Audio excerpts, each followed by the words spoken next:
Porque una sola vida no es suficiente, entre tazas de café y copas de vino, enfrentamos la realidad a fuerza de letras, viviendo un libro a la vez. ¿Nos acompañas?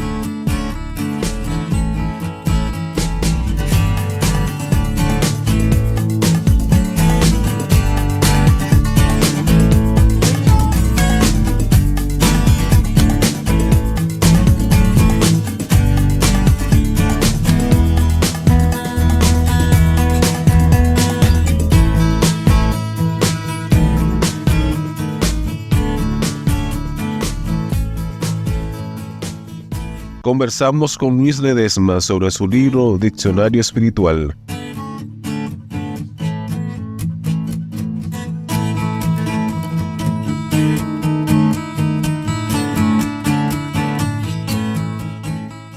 Luis Ledesma es un dramaturgo y escritor dominicano. Desde los 10 años participa en actos líricos, especialmente declamando en aulas de clases y en la Pascua Juvenil de la Iglesia Católica. Fue miembro del Círculo Literario César Vallejo de la Universidad Autónoma de Santo Domingo en su peña literaria de los sábados por la tarde, que solían hacerse en el Paraninfo de la Facultad de Humanidades. De 2017 a 2020 fue encargado del Departamento de Gestión Cultural de la Biblioteca Pública Municipal Profesor Juan Bosch de Bonao. Es autor del primer diccionario teatral publicado en la República Dominicana, con una tirada de 1000 ejemplares, edición completamente agotada. Este libro se puso en circulación en las siguientes instituciones: Biblioteca Nacional Pedro Enríquez Ureña, de Santo Domingo, Palacio de Bellas Artes, de Monseñor Noel, y en el Comisionado Dominicano de Cultura de los Estados Unidos, con una venta total de todos los ejemplares expuestos. Luis Ledesma tiene en carpeta las siguientes publicaciones: El Teatro en las Provincias Dominicanas, El Libro de la Actuación y Genealogía de la Familia Ledesma. En la actualidad, Luis Ledesma es el encargado de edición de la prestigiosa editorial La Cuja Ediciones, con sede en la ciudad de Nueva York.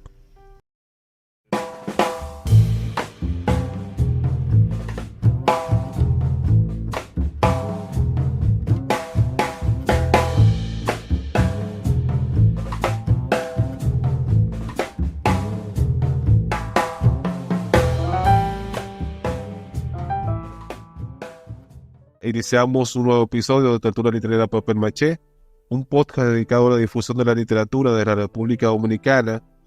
Hoy contamos con la grata presencia, por segunda vez como invitado en este podcast, de Luis Ledesma, un amigo dominicano que es residente en Estados Unidos, con quien vamos a conversar de su diccionario espiritual. Así que un saludo afectuoso, Luis. ¿Cómo te sientes? Muy bien, Edward. Muchas gracias por esta nueva oportunidad que me das y aparecer nuevamente en la tertulia literaria Papel Maché. Lo aprecio mucho. Recuerdo que aquella vez lo disfrutamos mucho y sé que esta vez también. Así que estamos prestos. Bueno, vamos a entrar de inmediato en materia porque, como te comentaba fuera de récord, hay temas que dan para mucha tela que cortar, como se dice. Y el tema de la espiritualidad es uno de ellos. ¿Qué te inspiró a escribir un diccionario espiritual y a poner esos conceptos? Previo, déjame darte algunos datos técnicos del libro. Sí, claro. El libro, como dice, se llama Diccionario Espiritual. El subtema es la mejor manera de entenderlo todo, que es de mi autoría, publicado en Amazon en este 2023, pues bajo el auspicio de La Cuja, el editorial de Nueva York, que se llama La Cuja Ediciones. ¿Qué me inspiró? Bueno, el hombre por naturaleza realmente tiene una tendencia espiritual, dice, porque somos hijos de lo espiritual. Lo que pasa es que muchas veces tratamos de vivir distante a esa realidad. Y verdad, creemos que este mundo aquí es todo cuanto hay. De hecho, ni siquiera tratamos de trascender más allá de lo que es la estratosfera, esa capa de la Tierra. Fíjate cómo el hombre vive de espalda a la cultura de la muerte. Digo cultura de la muerte como hecho trascendental del ser humano. porque la cultura está ahí, la muerte está ahí, es parte intrínseca del ser humano. Sin embargo, el hombre le cuesta hablar de la muerte. Y hay personas que te dicen, no, yo no le tengo miedo a la muerte, pero es simplemente como un tubo de escape para perder el miedo a lo que sabe que irremediablemente viene y que él realmente no sabe lo que hay después. Los religiosos naturalmente han tratado de interpretar lo que hay detrás de ese tiempo que llamamos muerte, ese trance, ese tránsito que llamamos muerte. Pero parece que todas las explicaciones que le han tratado de dar, pues, no ha satisfecho la necesidad humana, y por eso que tú ves entonces un montón de religiones que tienen diferentes conceptos acerca de lo que hay detrás de la muerte y cómo es el tránsito de sí. Yo he sido parte de eso, y como me gusta mucho el trabajo de investigación, pues lo que he tratado es recopilar todos estos términos que usan las religiones, incluyendo las religiones que llamamos metafísicas, las gnósticas y las agnósticas, porque aquí no hay un conjunto de vocablo propio, dogma religioso, sino que aquí trato los términos que usan católicos, evangélicos, místicos, metafísicos. O sea, trato de abarcar de manera imparcial, no trato de ir más allá de lo que es la definición propia del concepto. Y cuando lo defino, no me voy más allá. Así que en términos generales, respondiendo ya de manera rápida a tu pregunta, creo que la forma más rápida de responderla es diciéndote, bueno, me inspiró el deseo de dar un aporte espiritual para todas las personas que de alguna u otra manera están involucradas en religión. Sí, ahora que tú mencionas la palabra religión, Luis, precisamente la siguiente pregunta es, ¿cuál es la diferencia entre espiritualidad y religión? La religión es dogma.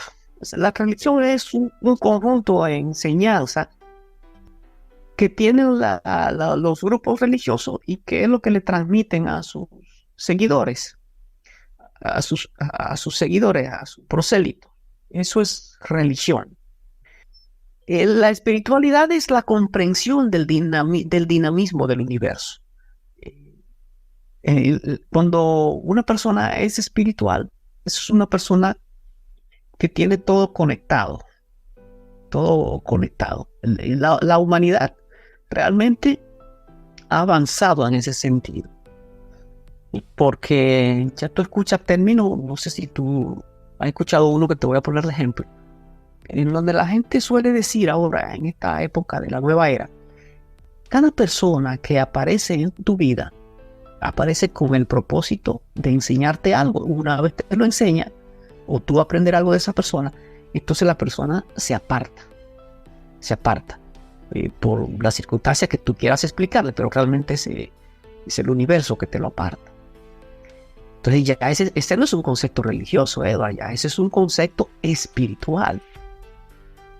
O sea, porque es lo que está detrás de lo que se ve. O sea, lo que se ve, por ejemplo, el hombre yendo a una iglesia, podría verse, por lo que se ve, podría verse como algo espiritual. Pero necesariamente no es así. O sea, el que una persona vaya a una iglesia no quiere decir que sea espiritual. Es más, aunque cumpla con los dogmas de la iglesia, no necesariamente el ente es espiritual. O sea, la espiritualidad va mucho más allá, de la religión. Porque la espiritualidad está dirigida a tu interior, Edward. La religión te dice, bueno, para encontrar a Dios tienes que asociarte con nosotros. Y aquí tú lo encuentras. Si tú no vienes a nosotros y haces lo que te plazca en la vida, entonces tu final será el infierno. Pero si tú vienes acá, pues nosotros te libramos de eso. O sea, Si tú quieres religión, solamente tienes que salir ahí fuera de tu casa, inmediatamente lo vas a encontrar.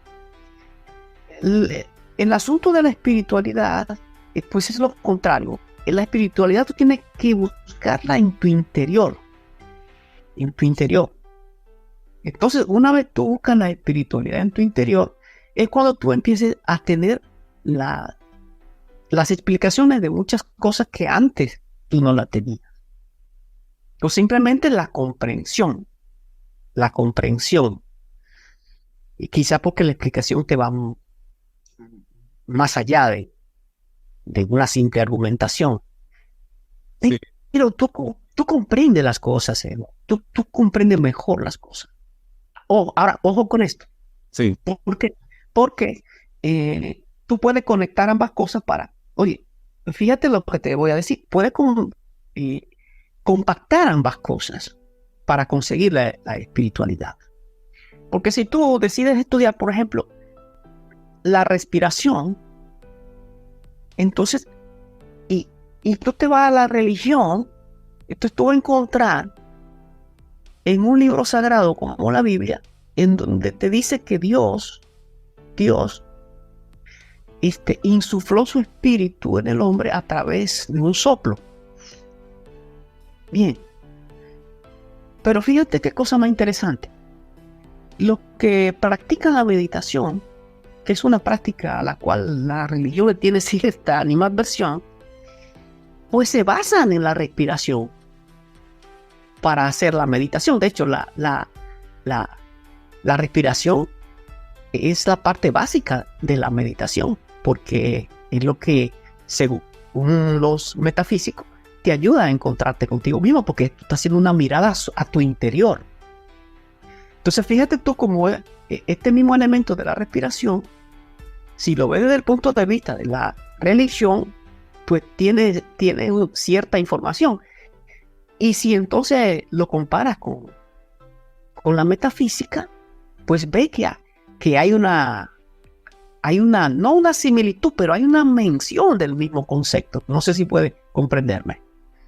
Entonces, sí, tú agarras lo mejor de la religión y agarras lo mejor de la metafísica, y ahí entonces tú empiezas el camino de la espiritualidad.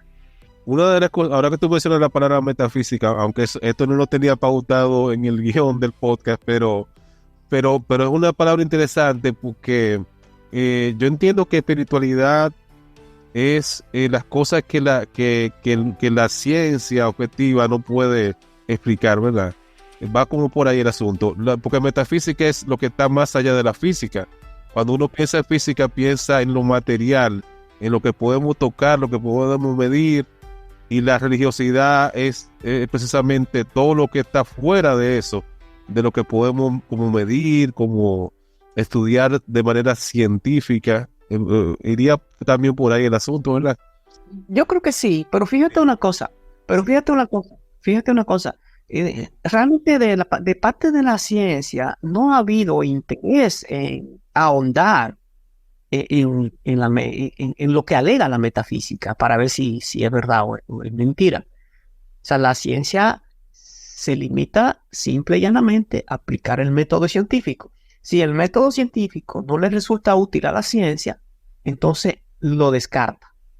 Ahora, tú tienes el problema de que lo que le interesa medir a la física, y ahí es donde viene el desinterés de la ciencia, no es realmente lo que le interesa medir al metafísico.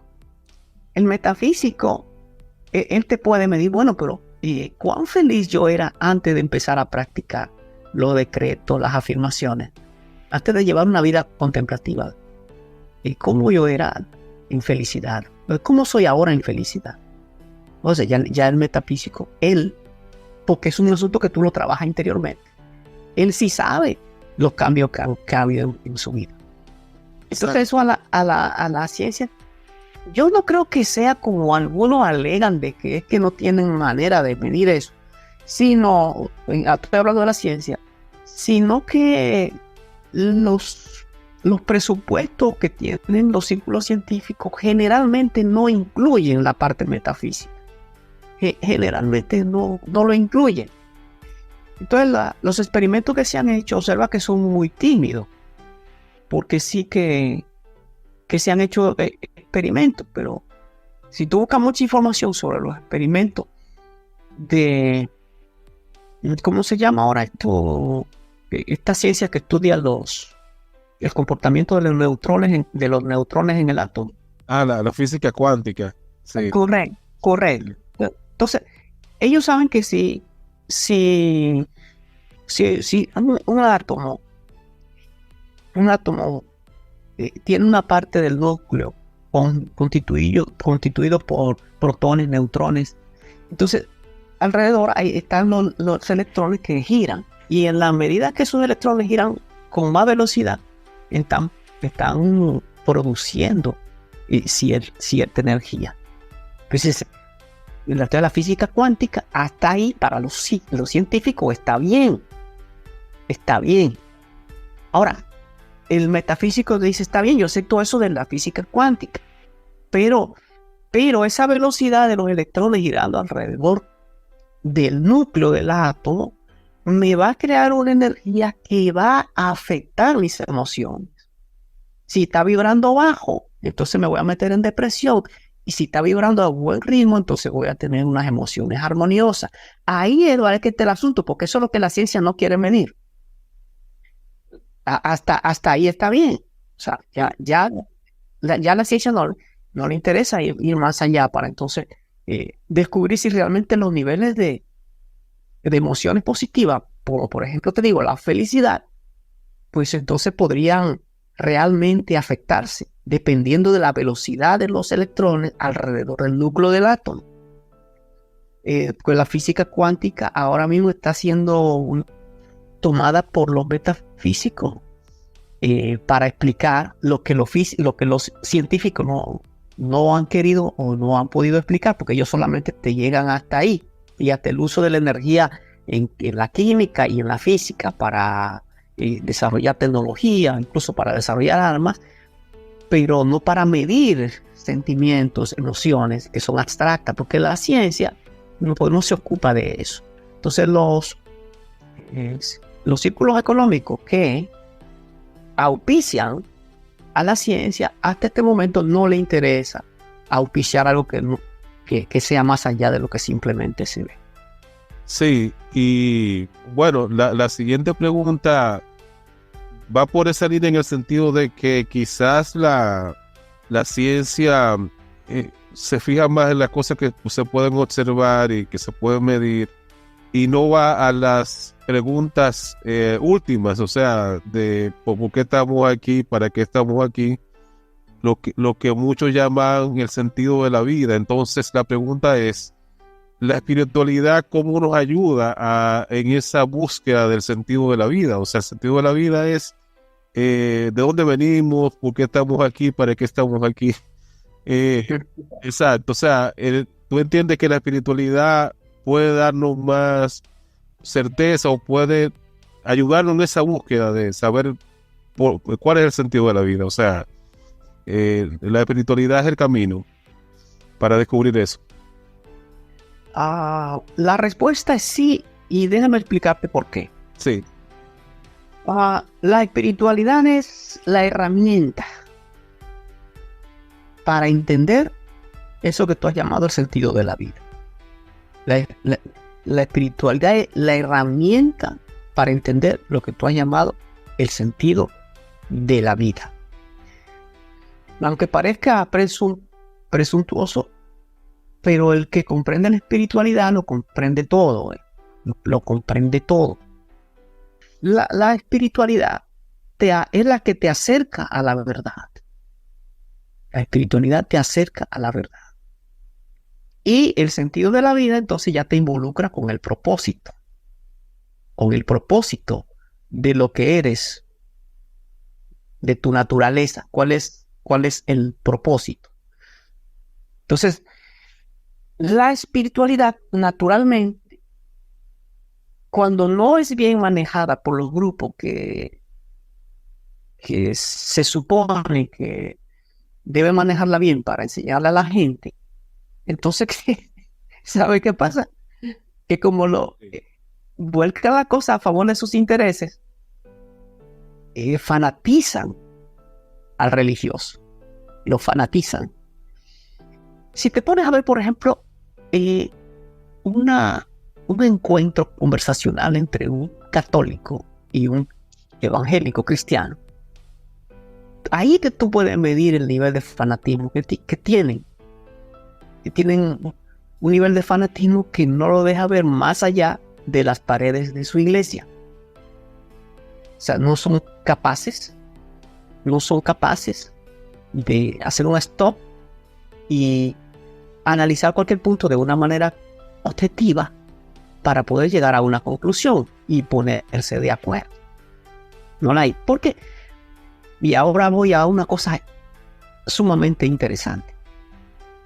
Porque las religiones están basadas en los dogmas. Y los dogmas son el conjunto de enseñanza de una religión.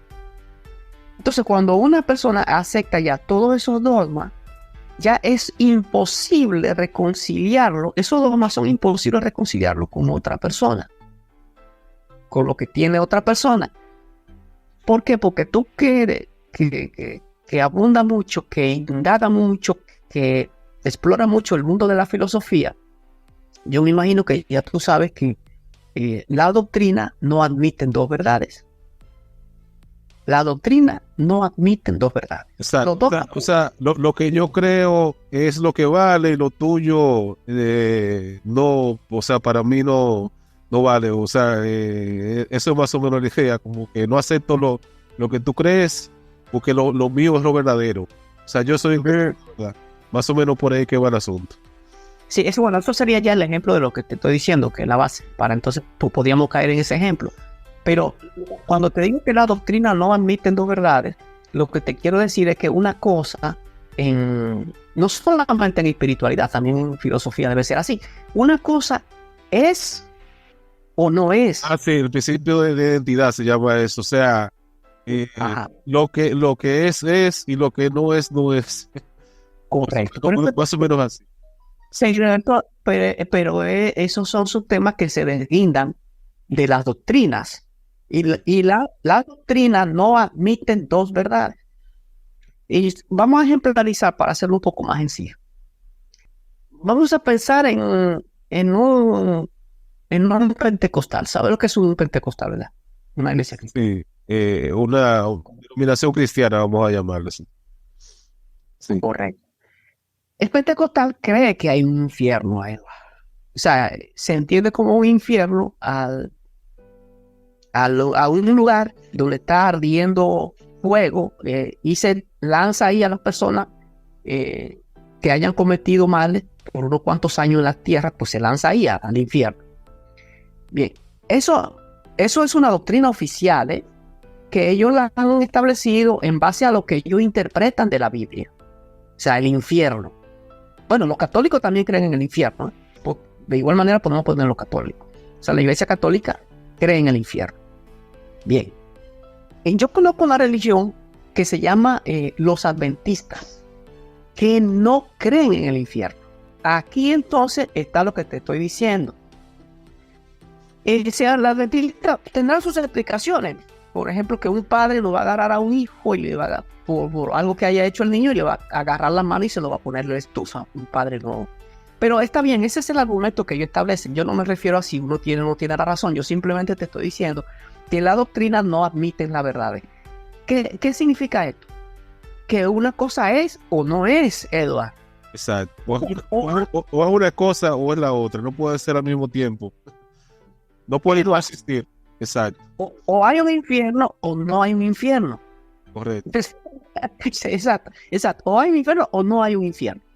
Ahora bien, sí. ¿A qué te lleva eso? Y qué pena que la gente al no interesarse en estudiar más profundamente el sentido de las cosas espirituales, entonces no llega a ninguna conclusión. ¿A qué te lleva esto? A que uno de los dos, Edward, está enseñando mentiras. Exacto. Uno de los dos. Incluso muchos ateos dicen, o sea, como para defender por qué son ateos, dicen, todas las religiones tienen la razón en decir que el otro está equivocado. Y entonces, como el otro está equivocado y mutuamente como que se descalifican todas. Al decir que la religión mía es la que vale y la otra no vale, se descalifican mutuamente, lo que quieren decir. Como que ninguna tiene la verdad. Entonces, es a la conclusión que llegan. Porque yo tengo mi verdad, pero el que tiene otra creencia en lo que él cree es falso. Entonces, a su vez, ese otro dice, pero lo que tú crees, lo que yo creo sí es verdadero y lo que tú crees sí es lo falso. Entonces, al final se descalifican todas. Pero tú que estás observando eso, entonces lo que hace es que te aleja de eso. Claro. ¿Sabes? ¿Ves cómo a veces son piedras de tropiezo? Sí. Así que, Aparte de que tú dices, pero los ejemplos que dan en su vida no me convencen, no me van. Pero independientemente de eso, dices, ve acá, pero ok, tú tienes tu lugar, yo tengo la mía ahí. claro. Si tú estás estudiando de manera imparcial la búsqueda de la espiritualidad, entonces eso también para ti debe ser un mensaje de Sí. que tú deberías tener la capacidad de tú, según tu experiencia, ver qué es realmente la espiritualidad y qué son las religiones. ¿Y qué son las religiones? Exacto, que de eso vamos a hablar ahora, que esa es la siguiente pregunta, Luis, precisamente. O sea, ¿cómo tú en el diccionario logras plasmar todos esos conceptos? O sea, aparecen conceptos de todas las, vamos a decir, creencias religiosas y de las creencias espirituales. O sea, aparecen todos esos conceptos ahí, independientemente de que una venga del catolicismo, otra venga del protestantismo, otra venga del judaísmo o de las religiones orientales. O sea, ahí aparecen todos esos conceptos en el diccionario.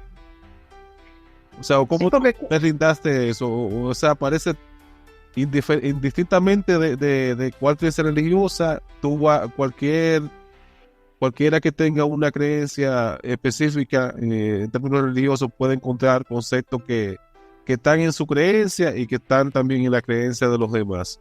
¿Cómo tú lograste armar ese muñeco, vamos a decir, en ese diccionario? piensa una cosa, Eduardo. Sí, Si verdaderamente tú quieres que sea un aporte, no a un grupo religioso, sino a todo, entonces tú no puedes quedarte en un solo grupo religioso. exacto. Porque aquí estamos hablando del lenguaje técnico que usan las religiones. Todas. Sí, Sí, sí. sí, exacto. O sea, que usan todas las religiones, usan su lenguaje técnico. Pues. Si estamos hablando de un diccionario católico, bueno, hay palabras católicas que aparecen dentro de este diccionario, como tampoco estamos hablando de un diccionario metafísico, que solamente hay términos metafísicos. Pero yo me he dado cuenta, Eduardo, y quizás esto que te voy a decir contesta un poquito también la primera pregunta que tú me hiciste. El mismo hecho de que el lector tenga tanta variedad de términos, según todas las religiones que existen, realmente es una ayuda para aquellos que no están involucrados, en ninguna religión. El que no está involucrado en ninguna religión y no sé este diccionario, y ya me han dicho como 3 personas que le da seguidilla porque quieren seguir leyendo y aprendiendo. Al final se basa también en un concepto general, porque al tener todos los términos que usan todas las religiones, ya él tiene un concepto general. Porque aquí se dice, bueno, la palabra es abundancia. La palabra abundancia es una palabra que usa mucho lo de la nueva era, lo metafísico. En la iglesia, por ejemplo, católica y las evangélicas, no se usa tanto ese término como se usa en las iglesias metafísicas. Entonces cuando tú dices, pero verdaderamente sí. Mira, yo he oído esta palabra y la gente la está pronunciando mucho en los decretos y desea abundancia y desea esto. Entonces está entendiendo el término. Entonces el católico, por otro lado, te usa unos términos son propios de los católicos y tú estás entendiendo el católico. Sin darte cuenta, en tu subconsciente, tú te estás forjando, una idea general de todas las religiones. Y al tener esa idea general de todas las religiones basada en todo este conjunto de palabras que yo expreso, tú te vas a convertir en un ser independiente, en un ser más independiente, porque concibe las cosas de una manera más general. Yo diría que tener ese panorama general, vamos a decir, de la creencia religiosa también te hace más tolerante, ¿verdad? Podría ser. Te vuelve más tolerante. Exactamente, exactamente. De hecho, se está utilizando una palabra para eso que tú defines, que se llama aceptación. O sea, tú aceptas las cosas. Exacto. Ah, ¿por qué hay grupos fundamentalistas en la religión islámica? Bueno, ellos tienen este récord. Ya tú lo entiendes. ¿Por qué aquel tipo te hizo una desconsideración? Entonces ¿por qué tú te vuelves más tolerante cuando tú entiendes todas estas cosas? Mira, porque es que está lleno de frustraciones y es infeliz, ¿entiendes? Exacto. O sea, te ayudas a entender el por qué el otro cree lo que cree, ¿verdad? Eso entiendo que... Sí. El otro era y a ti mismo. Y lo mismo también, claro. Sí, Sí, es así. Sí, ¿sabes por qué a ti mismo? Porque tú dices, pero espérate, mira cómo está, este tipo está amargado e infeliz. Pero mi felicidad no depende de ese tipo. claro. Que tiene un problema eso. O sea, me viene a tratar de fregarme la vida, como dicen en México. Sí. No, o sea, yo soy feliz independientemente de todo. Yo lo acepto como él es, porque yo lo puedo cambiar. Pero aceptar no quiere decir que tú vas a compartir la forma de él. Exactamente. O sea, tú lo entiendes, aunque no compartas su visión del mundo y de la vida, ¿verdad? Pero por lo menos entiende por qué cree lo que cree, ¿verdad? Y como tú dices, uno mismo también, porque todos nosotros, seamos religiosos, practicantes o no, nacimos en un contexto social. Por ejemplo, en los países latinoamericanos, nacimos en el catolicismo, ¿verdad? Nuestra cultura es católica, o sea, celebramos los días de los santos. Hay un aspecto cultural de la religiosidad ahí también, que muchas veces tú la tienes hasta por asunto de tradición. Aunque tú no entiendas muy bien realmente cuando tú te pones a analizar, realmente en el fondo la creencia que tú tienes, tú la adquieres por fuerza de gravedad, como se dice. A veces por ejemplo, nosotros somos católicos, pero quizás no entendemos muy bien cuáles son los dogmas de la Iglesia Católica y en realidad cuáles son los fundamentos de la fe católica, sino que simplemente seguimos la corriente porque nacimos en este ambiente, ¿verdad? Y nos ayuda. El diccionario entiendo que cumple también esa función, que a uno mismo le ayuda a ubicarse en el contexto de la creencia que uno ha heredado, porque es así. O sea, uno hereda la religión de los padres y a veces simplemente la heredó, pero no sabe como tú no eliges en qué familia nacer, ¿verdad? Tú como naciste en una familia católica, pudiste haber nacido en una familia musulmana también. Entiendo que el diccionario también cumple con ese papel de tú entender hasta tu propia cultura, lo que la cultura o la religión que la cultura tuya ha asumido también, ¿verdad? Exactamente.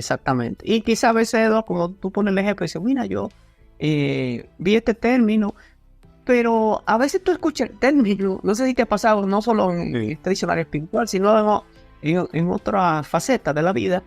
Sí. Tú escuchas un término, pero tú realmente como que tiene más o menos el concepto, pero Exacto.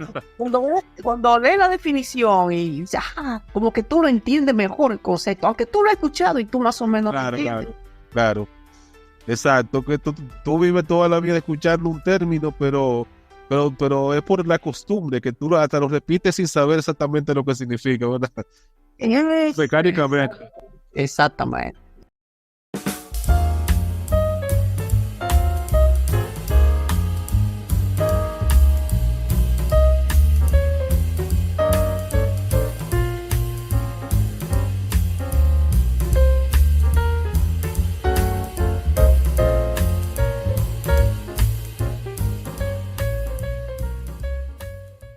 Bien, continuamos en este interesante conversatorio con Luis Ledesma sobre su diccionario espiritual. Y Luis, yo te pedí que seleccionáramos 4 conceptos que tú consideres como claves, que están contenidos en tu diccionario, y que hagamos un abordaje breve de esos 4 conceptos para dar una probadita a la gente de qué la gente va a encontrar cuando lea el diccionario, ¿verdad? Entonces, ¿cuáles serían esos 4 conceptos para abordarlos así de manera breve? Bueno, permíteme usar el tiempo en cada uno de ellos según la importancia que yo le veo a cada uno de ellos. Si alguno merezca un tiempecito más que el otro, dependiendo de la importancia. La importancia yo se la doy por el uso de la misma gente que la misma gente le da. El primero es Dios. El segundo es alma y el tercero espíritu y el cuarto energía. Dios, alma, espíritu y energía. Bueno, pues comenzamos con Dios, ¿verdad? Todo debe comenzar por Dios. Lo que tenemos creencias, siempre tratamos de poner a Dios en primer lugar, así que adelante. ¿Te imaginas, Eduardo, un diccionario espiritual sin Claro. la palabra Dios, verdad? Exacto, es inconcebible. Hecha. Fíjate que yo pienso que la palabra Dios es probablemente la palabra que más se utiliza a diario en todas las lenguas que conocemos, todos los idiomas. Dios. Muchas veces se usa como invocación, otras veces como exclamación, otras veces no es más que parte de la conversación entre las personas. A veces se pronuncia de manera inconsciente. Dios. Todo eso hace que el término sea un poco abstracto, si se quiere. Entonces, según el uso que la humanidad le ha dado a la palabra Dios, yo te podría definir a Dios, y así aparece en el diccionario, como un concepto que la persona va a aplicar de acuerdo al lugar donde haya nacido y la costumbre que haya adquirido. Pues eso es lo que va a sacar Dios. Básicamente por las costumbres religiosas. Eso es Dios. O sea, a ti te enseñan lo que es Dios de acuerdo al lugar donde tú naciste y te desarrollaste y de acuerdo a la participación religiosa que tuviste en los grupos de tu entorno. Ya eso es lo que te va a dar la idea de Dios. Bien, en términos ya más prácticos, Dios es la fuente de donde procede toda energía, toda vida y toda luz. Repito, Dios es la fuente desde donde procede toda energía, toda vida y toda luz. Según el contexto situacional, a Dios se le van a dar ciertos atributos, ciertos nombres y ciertas inclinaciones. En el caso de los judíos, que es quizás el caso que más nos ocupa, ellos pensaban que el nombre de Dios era muy sagrado para ser pronunciado por inmortales pecadores como los seres humanos. Y en sus ritos religiosos, ellos decidieron no pronunciar el nombre de Dios. Y en su nombre solamente escribían el tetragramatron. ¿Lo ha ido a mencionar? Sí. Eran 4 letras consonantes que no estaban acompañadas de vocales. Exacto. Tetragramatron. Entonces los estudiosos, después cuando ellos trataron de restaurar el uso del nombre, indicaron que había un gran problema, porque si el nombre solamente estaba constituido por consonantes, tú sabes que una palabra no puede pronunciarse sin la ayuda de vocales. O sea, las consonantes tienen que tener vocales para poder hacer las sílabas. Entonces ya lo que se ha dado son pronunciaciones aproximadas. Claro, la más común de todas es Jehová, que usan los cristianos, porque esa, según ellos, es la más antigua. Ellos reconocen que se perdió la pronunciación del nombre, que ya es imposible saber cómo era que los judíos pronunciaban el nombre. Pero como es la más antigua de todas las que se conocen, pues es la que más se usa. En el caso de los católicos, ellos usan otra también, es Yahvé. Pero ellos lo que están buscando es de pronunciar las 4 consonantes del tetragrama, ¿no?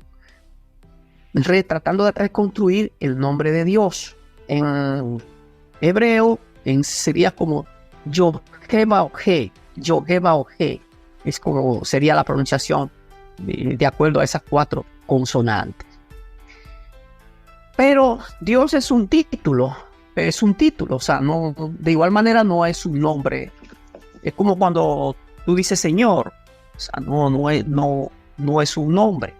Entonces, por eso la importancia también de tratar de investigar. Es una tarea encomiable que los estudiosos de la Biblia pues han hecho y que es interesante seguir el curso. Hasta ahora se han quedado así, solamente Jehová es el más usado y Yahvé pues también es bastante usado. Y hasta que aparezcan quizá otras informaciones, algunos rollos o códices. De hecho, en el Vaticano, tú sabes que hay muchos códices interesantes que son bien antiguos. A ver si aparece alguna otra pronunciación del nombre. Entonces, ellos sí usaban un término para Señor, pero que Señor no es un nombre, era un título, que sí se sabe cuál es, que era Adonai. Pero es igual que cuando decimos hoy Señor, refiriéndonos a Dios, o sea, no es un nombre. Sí. Y sería interesante si llamar a Dios por su propio nombre, porque si van dos personas por allá y tú lo llamas y le dices Señor, los dos van a mirar para atrás porque tú no has pronunciado ningún nombre. Sí. Ahora bien, Dios, pues es según los cristianos, los religiosos convencionales, es el creador de todo lo que existe. Creó un infierno, creó una tierra. No hay lo que la gente llama extraterrestre, porque dice que en el principio creó Dios los cielos y la tierra y no habla de otra vida, según tratan ellos de interpretar la Biblia. Los metafísicos tienen otro concepto de Dios. Para ellos Dios es como lo máximo, es todo lo que existe, pero en términos generales, porque es la mayor vibración que existe.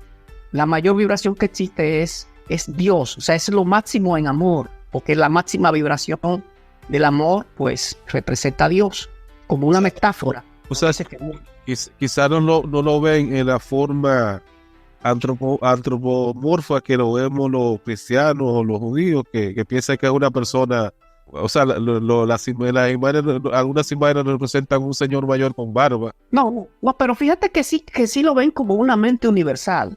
Tú eres una gota de agua en un océano y tú estás hecho a la imagen y semejanza de Dios.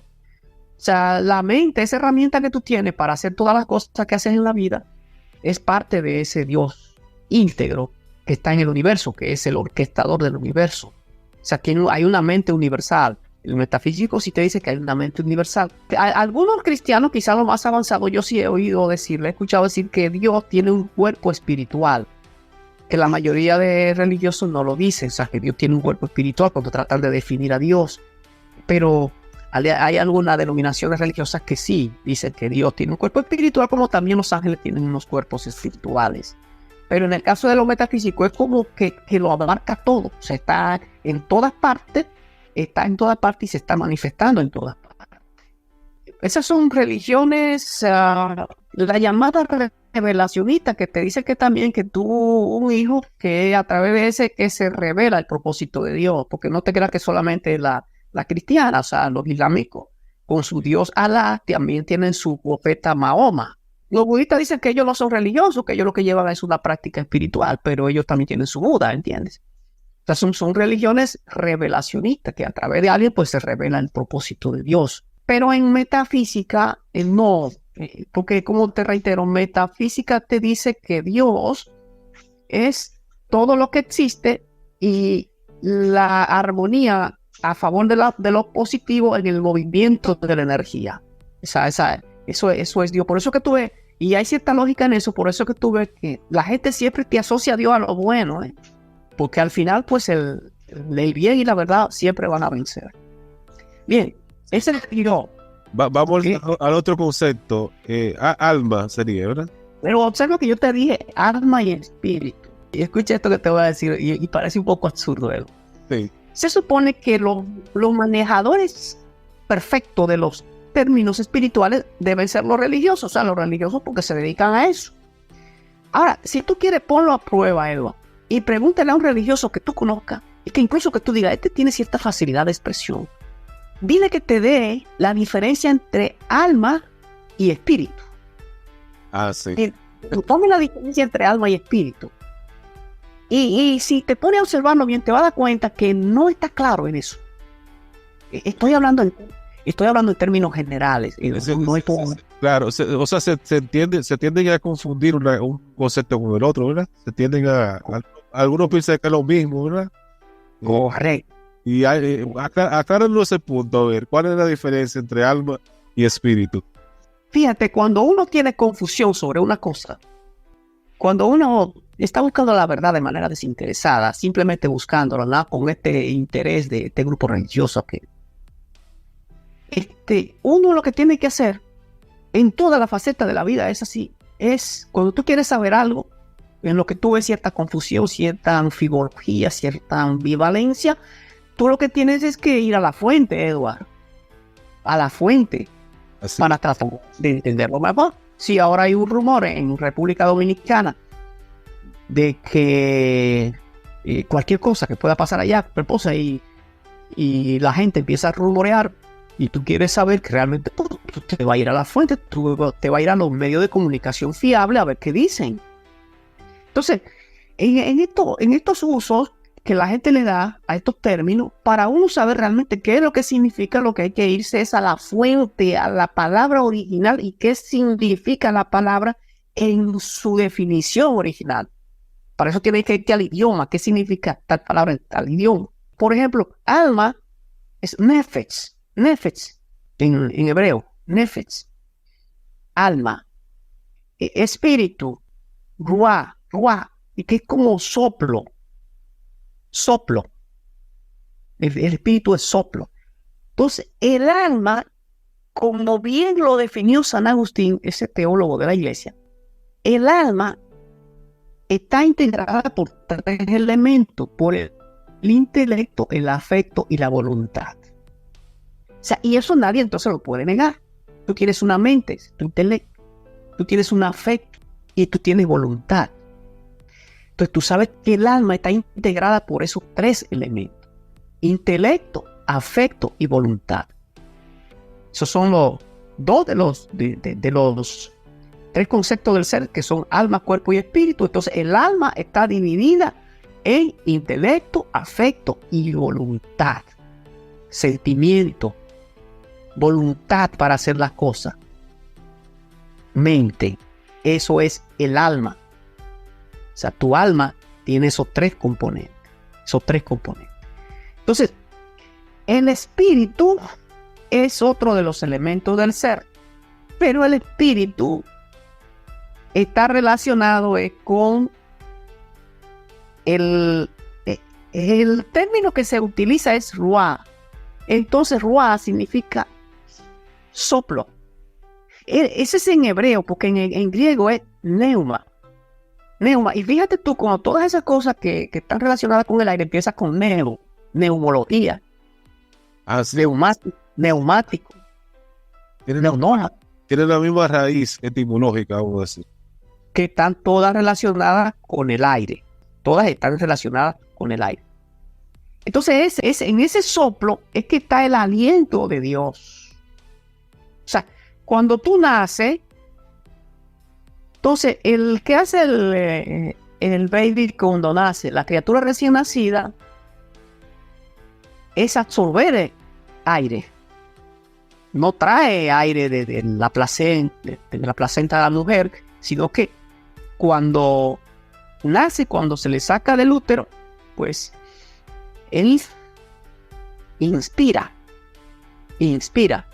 Algunos no inspiran, no sé si ha visto un médico que lo agarran por los dos piecitos y le dan una nalgadita para que el niño, porque está muerto hasta que no inspira. No, es como si viera la vida. Y eso es el ruah, eso es el soplo divino, que entonces a partir de entonces viene y va, inspira y expira. Ahí entonces se te está metiendo el soplo divino, o sea, la naturaleza divina, Dios, que es lo que te mantiene. Dios te mantiene a través de la respiración, te mantiene vivo, te mantiene conectado a Él. Cuando, llámale como le quieras llamar, Dios, universo, el nombre de tu Dios, decide que ya, pues tú no vas ya tienes que pasar a otro plano, tienes que dejar este plano tierra y pasar a otro plano. Entonces la persona deja de respirar y la energía que tenía la persona en esos millones y millones y millones de células, eso era el espíritu. Al esa energía transformarse y dejar esa materia inerte, sin energía, ¿qué sucede? Bueno, el cuerpo empieza a descomponerse porque entonces ese cuerpo entra en caos y empieza a podrirse la carne y a descomponerse todo. Porque ya la energía se fue. Ya la energía se fue en el momento que la gente llama muerte. Que la gente llama muerte, que está ahí también en el diccionario. Pero ya como parte de eso, te puedo decir que la muerte, pues, y lo dicen los mismos médicos llamados internistas, que son los más relacionados con el fenómeno muerte, ven cientos, miles de personas ven morir los internistas. Y ellos ven cómo es ese proceso de la muerte. O sea, la persona está bien apegada a los asuntos terrestres de aquí, de la Tierra, se le hace muy difícil esa transición de cambio de vida, de esta vida humana a lo que hay después, porque la persona está muy apegada a este mundo.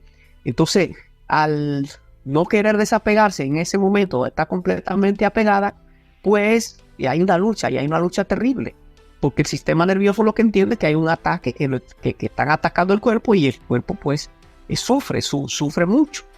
¿Por qué? Porque ya se determinó pues que te vas a ir. Al que te piensas que te vas a ir, pues eso no se acepta, la gente no acepta la muerte. ¿Te acuerdas cuando empezamos a hablar que vivimos en una cultura claro, que digan la muerte? Sí. Sí. O en el caso de México, los México en este mes, por ejemplo, creo que en este mes o a principio del otro, que celebran el Día de la Muerte. Claro, sí. Pero la gente le tiene un temor tremendo a la muerte, ya que es ese desprendimiento de la energía. Estamos hablando de la energía también en este caso, que ya la energía abandonó el cuerpo entra en descomposición y la persona empieza a vivir en otro plano. ¿A dónde va? Bueno, si ya se espina de otro costal, se supone que va a otras esferas en donde debe seguir aprendiendo. De todo modo, sí creo, ya como una reflexión final a la definición de esos términos, que lo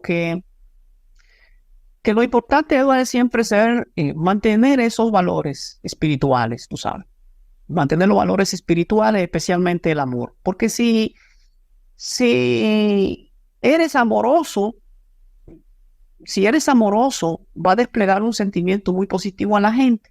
Y eso el universo te lo va a agradecer. Entonces te va a ir mejor en esta vida. Te va a ir mejor al momento de la muerte. Y te va a ir mejor después de la muerte.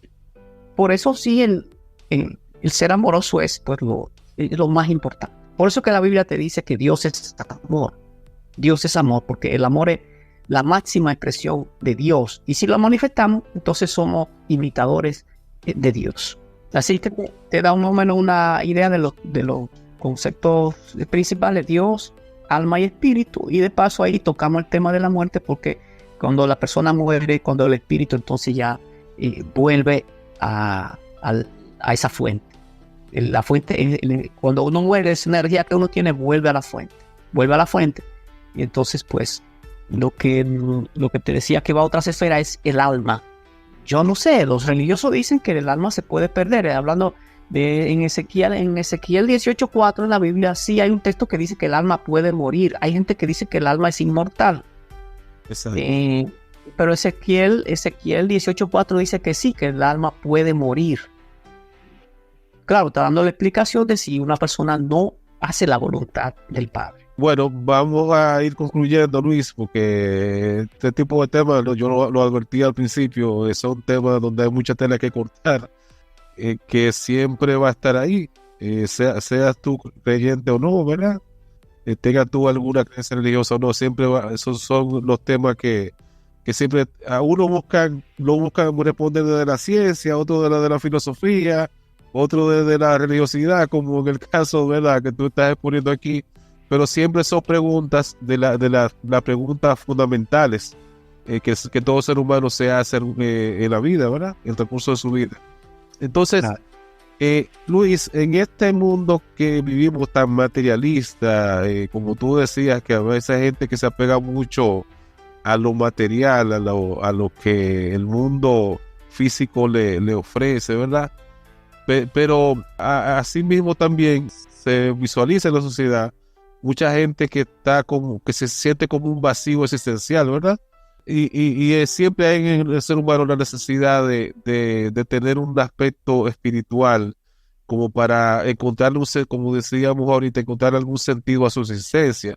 Entonces, a una persona que sienta eso, que hay como un vacío en su vida y que tú le pudieras dar algunos consejos de cómo iniciar a explorar su espiritualidad, ¿cuáles serían esas prácticas que tú le podrías recomendar? Sí, muy buena la pregunta. De hecho, te la agradezco la pregunta porque y la hiciste ya al final, o sea, entonces, ¿cuáles son los aportes que podemos sugerir para que Sí. podamos enriquecer la vida? Porque la finalidad es esa, enriquecer la vida. Ese es el objetivo de mi libro, enriquecer la vida, ¿verdad? Esa es una prioridad para el libro, porque no se trata de, bueno, voy a leer el libro para ver si me entretengo. Siempre es bueno leer un libro. No, el libro es un libro de consulta. Bien, entonces, ¿qué podríamos sugerir? Voy a sugerir tres cosas. Voy a sugerir, Edward. Primero, el eclecticismo. El eclecticismo es como tú no comprometerte con nada. Estamos hablando en términos religiosos. O sea, no te comprometes con nada de manera que tú puedas quedar libre, puedas investigarlo todo y según lo que tú mire, pues tú vas haciendo tu propia elección. O sea, que no te dejes influenciar, excepto por aquello que tú aprendes, lo pones en práctica y tú ves que sí, que es bueno, que enriquece tu vida. Porque el ecléctico, pues, es una persona que trata de reunir elementos positivos, procurando conciliarlo, ¿verdad? Esos valores, esas ideas, esas tendencias, etcétera, de diversos sistemas. No tratar de enclaustrarse en uno solo, porque entonces ahí es donde entra el fanatismo. O sea, yo recomiendo mucho el eclecticismo porque te permite ver las cosas de una manera imparcial, ver todo y entonces extraer lo bueno para uno aplicarlo en la vida. Un ecléctico es una persona que postula diferentes cosas que ve, que ha aprendido, que ha aplicado y que se la recomienda a la gente. Claro, lo primero está en aprenderla y aplicarla en mí. Mira, otra cosa es la meditación. La meditación es una práctica dirigida a nuestro interior para nosotros conocernos a nosotros mismos.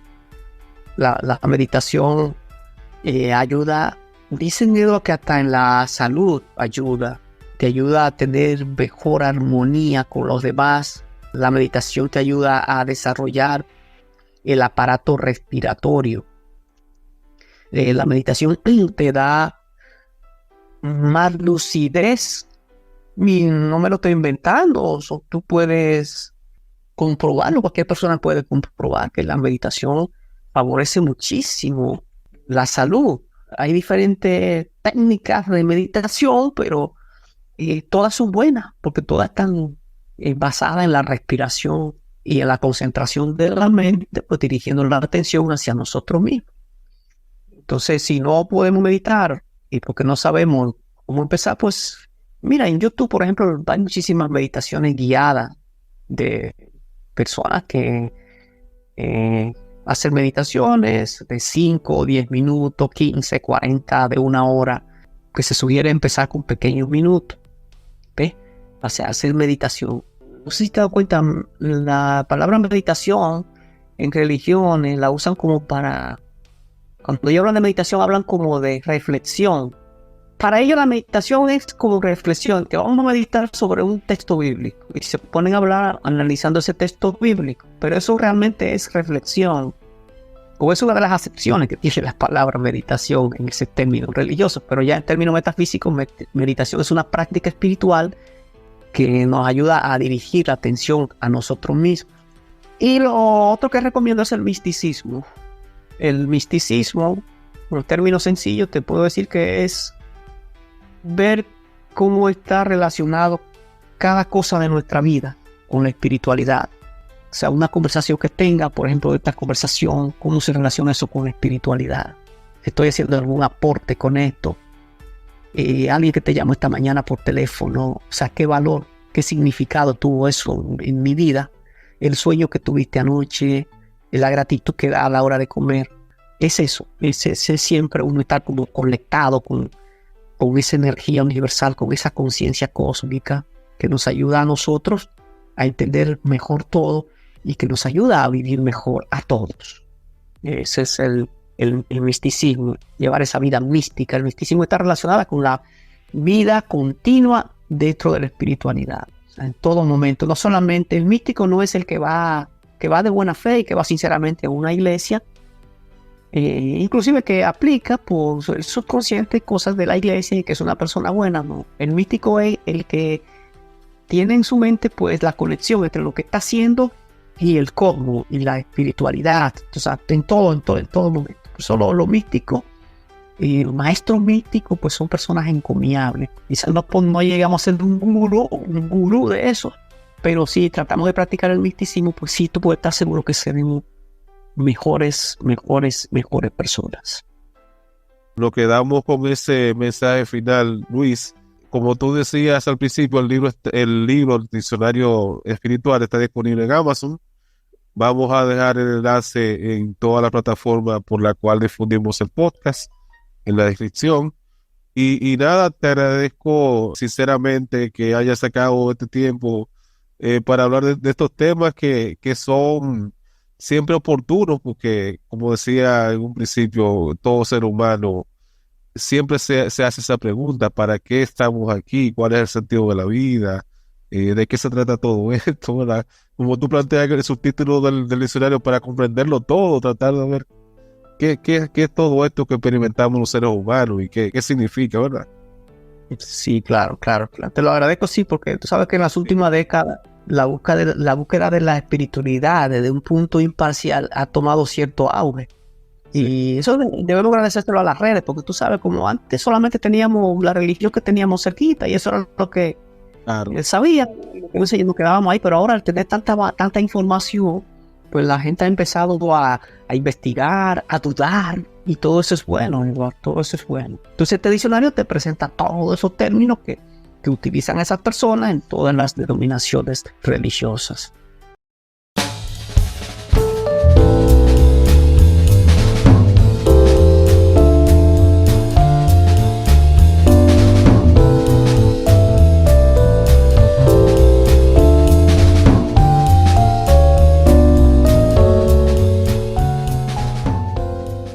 Y así concluye una entrega más de Tertulia Literaria Papel Maché. Agradecemos que nos hayas acompañado y te esperamos en el próximo episodio para seguir viviendo un libro a la vez.